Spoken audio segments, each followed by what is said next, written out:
maestro en ciencias, Eric Enríquez, con el título Análisis de estructuras con técnicas avanzadas de ingeniero mecánico. Me titulé diseñando esa máquina que ven ahí. Es una máquina de inmersión de plásticos. Es una máquina que diseñamos y que tenemos la patente. Posteriormente me integré a la industria automotriz en la parte de líneas, en la empresa Gersa. Ahí me tocó estar prácticamente pues en todas las armadoras que había en ese momento, porque ahorita ya hay muchísimas, pero anduve pues recorriendo pues prácticamente todo el país, desde Metalsa, Ford, GM, lo que ahora viene siendo Grupo Stellantis, PEMSA, Magna, bueno, muchísimas empresas. Me tocó trabajar ahí diseñando líneas automotrices. Posteriormente hice una maestría en Ciencias en Ingeniería Mecánica en CENIDET. Me especialicé en la parte de análisis de vibraciones. Básicamente mi tesis fue algo muy sencillo, fue un tema de investigación muy profundo que involucró cambiar la distribución de rigidez de elementos estructurales laminados como lo son placas, agregando lo que viene siendo refuerzos estampados. Básicamente les pusimos un refuerzo, una deformación volumétrica, y cambiamos sus modos y frecuencias naturales. Ahora ustedes dicen, bueno, pues ¿eso para qué me sirve, Inge? Mira, hay piezas que se llaman, vamos a decirlo, las barreras que hay entre el motor y el conductor. Esas barreras son barreras acústicas, nos protegen del ruido del motor para que nosotros en la cabina no escuchemos todo el ruidal que hay, porque hay mucho ruido dentro del motor.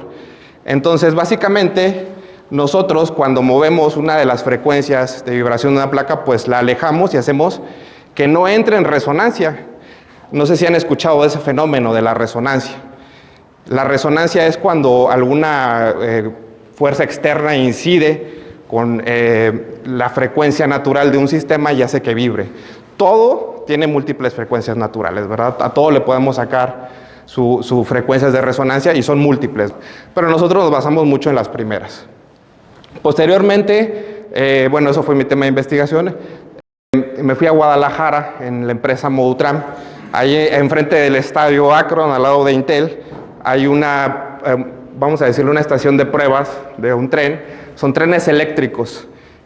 Se basa en una tecnología que se llama Group Rapid Transit, que básicamente agrupa un montón de trenes eléctricos y son autónomos, ya no se tienen que conducir, ustedes se suben y pues el sistema está diseñado para dar abasto a la cantidad de demanda que haya, ¿verdad? Posteriormente me fui a Continental Automotive, allá en Guadalajara también, y ahí me tocó trabajar full time en la parte de simulación. Y básicamente pues me tocó ver muchísimas cosas, muchísimo tipo de pruebas, desde vibraciones, impactos, pruebas mecánicas, solder joint, EMC, bueno, hacíamos de todo, ¿no?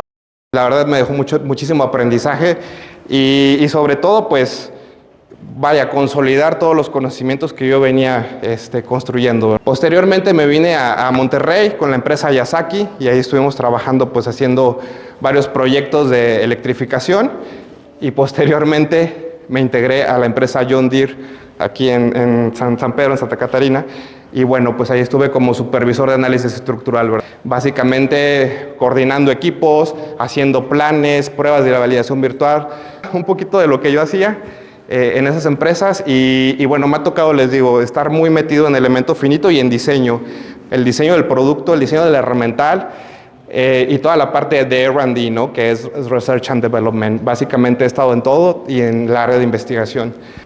Y bueno, vamos a empezar. ¿Qué es una estructura? Vamos a leer aquí. Una estructura es un sistema compuesto por partes interrelacionadas destinado a soportar cargas y resistencias internas y fuerzas externas, ¿no?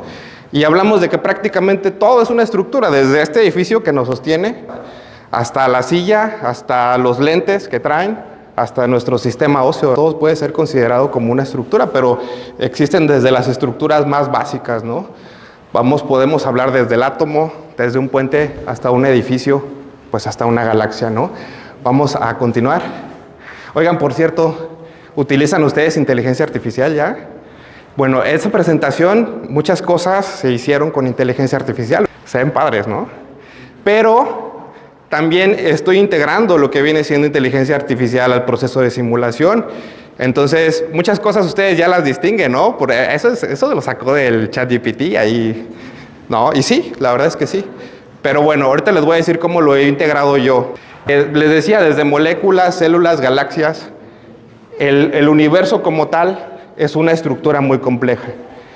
Pero algo interesante nos dice la ciencia. Dice, la probabilidad de que, vamos a hablar del universo, de su existencia, puede considerarse como un resultado estadístico de eventos altamente improbables. ¿Qué quiere decir?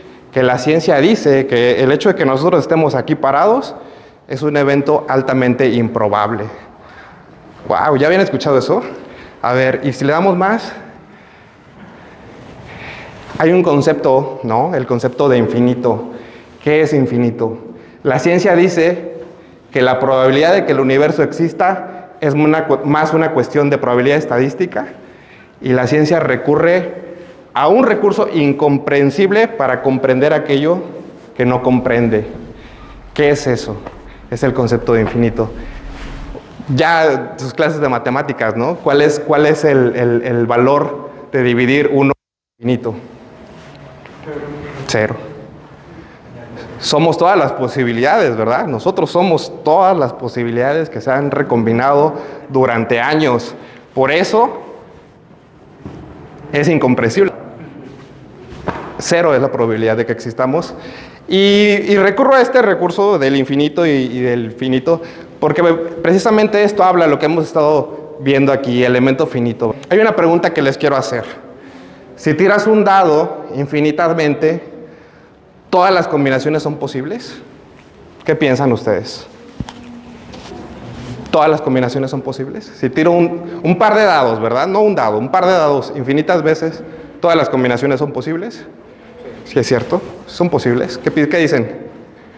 Bueno, todas las secuencias posibles, una secuencia infinita de lanzamientos de un dado puede incluir cualquier combinación imaginable de los números del 1 al 6. Obviamente es contingente, o sea, está limitado a cada una de sus caras, pero también, si me preguntan a mí, y lo vemos desde el punto de vista más objetivo, como una geometría que tiene cavidades o, pues sí, inclusiones, que es en donde pintan los puntitos de los dados, yo les puedo decir que podríamos calcular sus propiedades geométricas, sus momentos de inercia, que podríamos determinar cierta cantidad de tiros y habría una distribución gaussiana.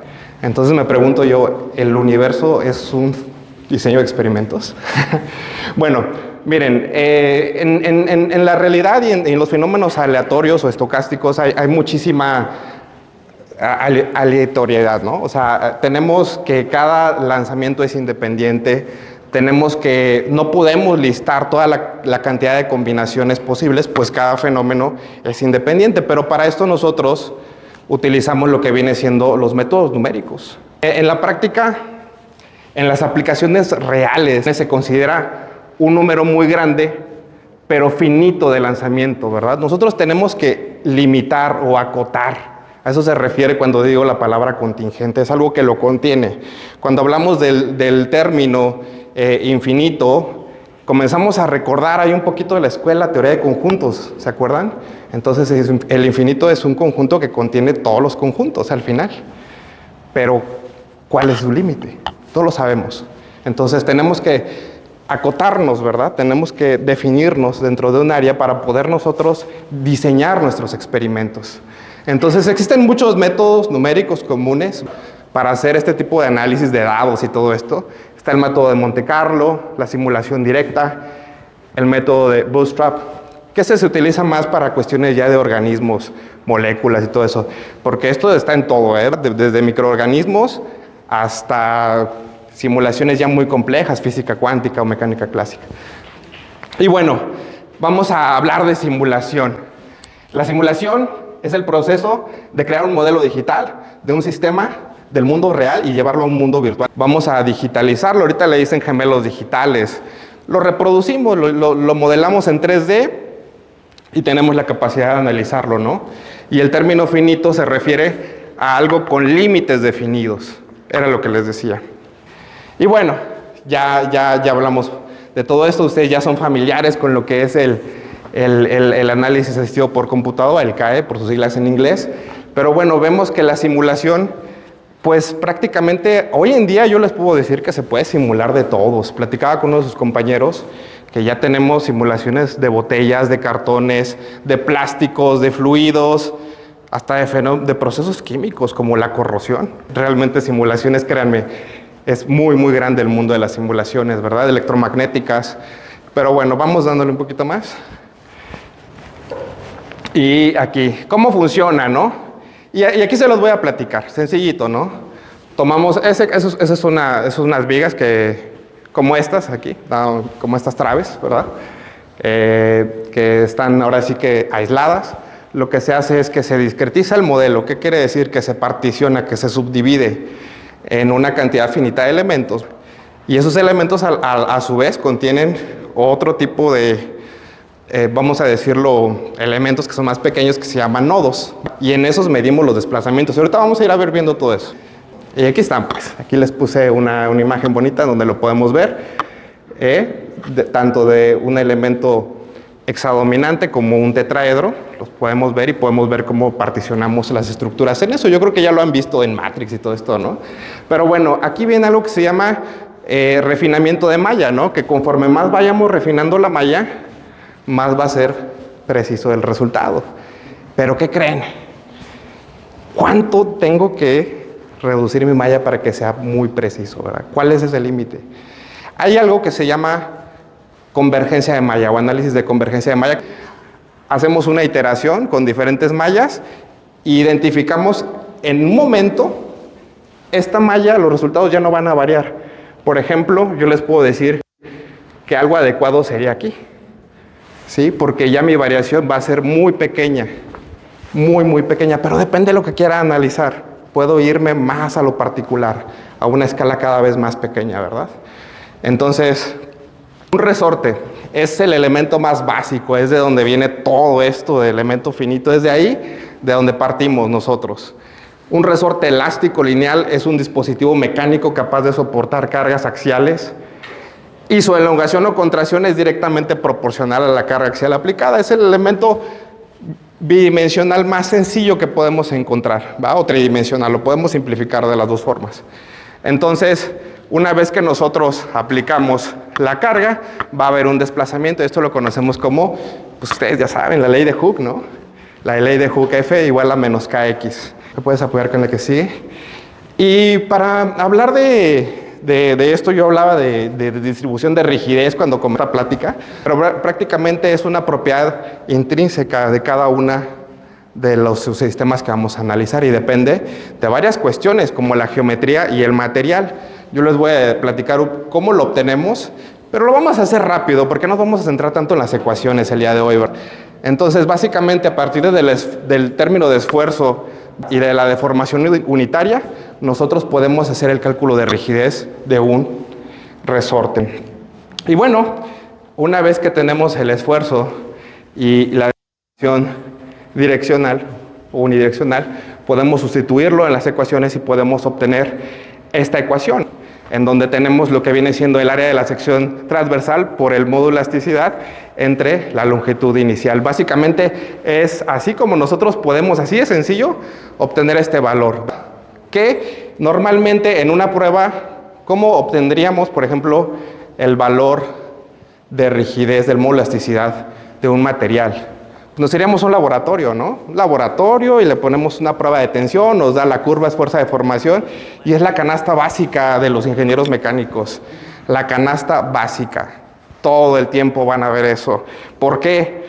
Porque esos son, y a partir de aquí se basan nuestros criterios de falla, ¿verdad?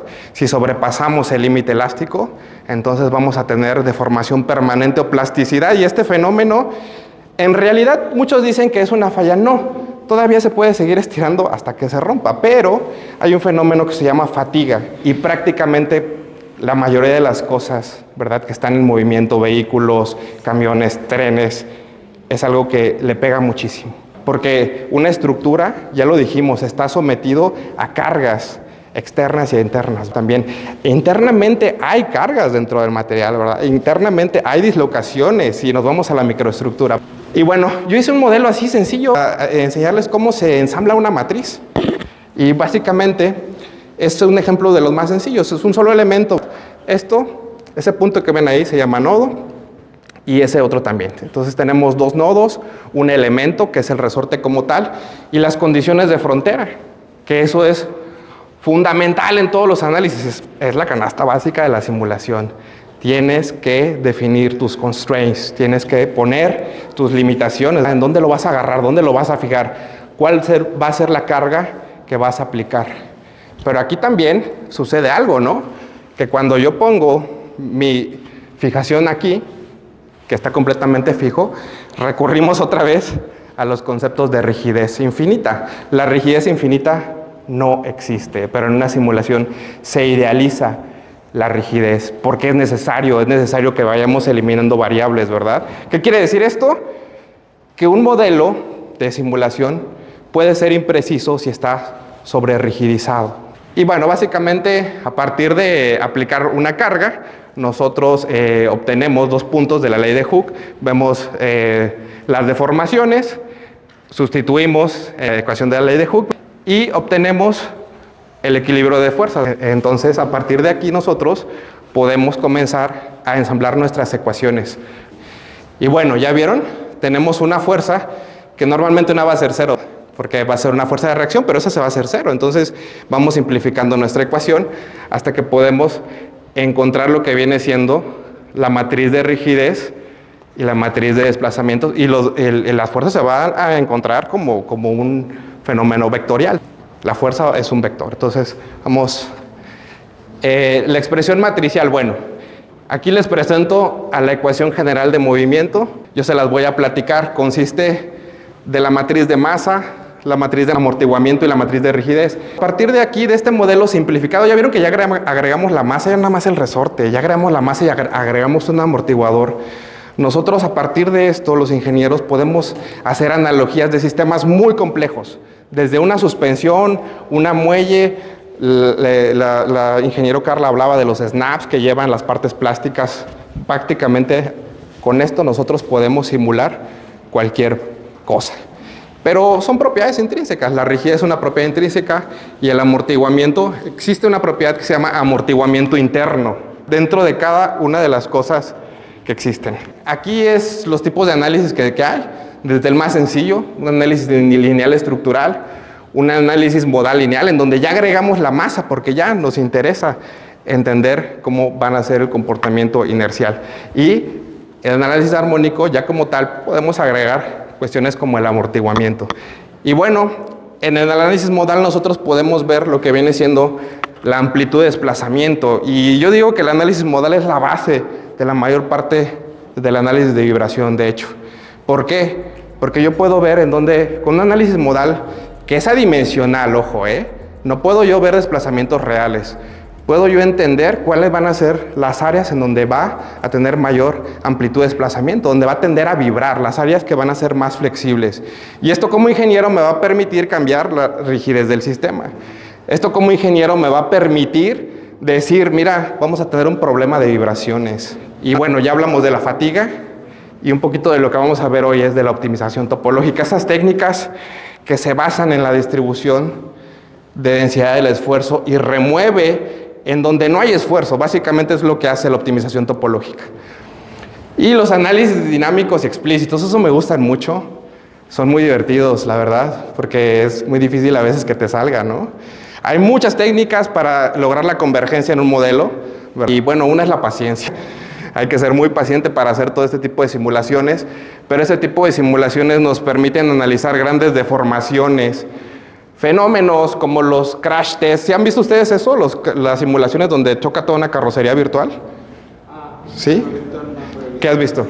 He visto las que sí se hacen reales. Reales. Las del NCAP, ¿no? El NCAP, que se llama. Hay unas pruebas que le hacen a todos los vehículos que los chocan. Bueno, ¿qué creen? Que ya no las necesitamos. No se crean. Podemos simularlo. Podemos simularlo. Siempre es importante simular algo físico. En todas las empresas que ustedes vayan a ir a trabajar, existe algo que se llama ciclo de vida del producto, ¿verdad? Y el ciclo de vida del producto nos habla de todas las fases y todas las etapas del desarrollo del mismo. Y en todas las etapas del ciclo de vida del producto existe, ya ahorita se está integrando la validación virtual. Esto es validación virtual, pero luego existe una validación física o de prototipo, ¿no? Entonces, bueno, cada empresa le pone nombres diferentes, pero es muy parecido, ¿verdad? ¿Qué creen? Que traje algo para ustedes hoy, pero algo sencillo, algo, ¿cómo dicen los chavos? Orgánico, ¿no? Algo sencillo, una mesa. ¿Por qué? Porque una de las empresas para la que estoy trabajando se dedica a la soldadura. ¿Y qué creen? La diseñé. Pero yo quería algo especial, una mesa de soldadura que yo pueda doblar, que yo pueda llevarme en mi camioneta, oye, vamos a soldar algo. ¿Qué creen? Que en una empresa donde estaba, eso se los voy a platicar como storytelling, pero eso lo vamos a quitar de la grabación. Yo me los llevé a hacer una práctica de soldadura a los Inges y nos fuimos a soldar al campo, como ven. Y bueno, cuando hicimos un post en la empresa, ¿qué creen que me dijeron? ¿Qué onda, Inges? Oigan, síganme para la parte 2 para ver cuál es la mesa que quedó ganadora. Nos vemos, Inges.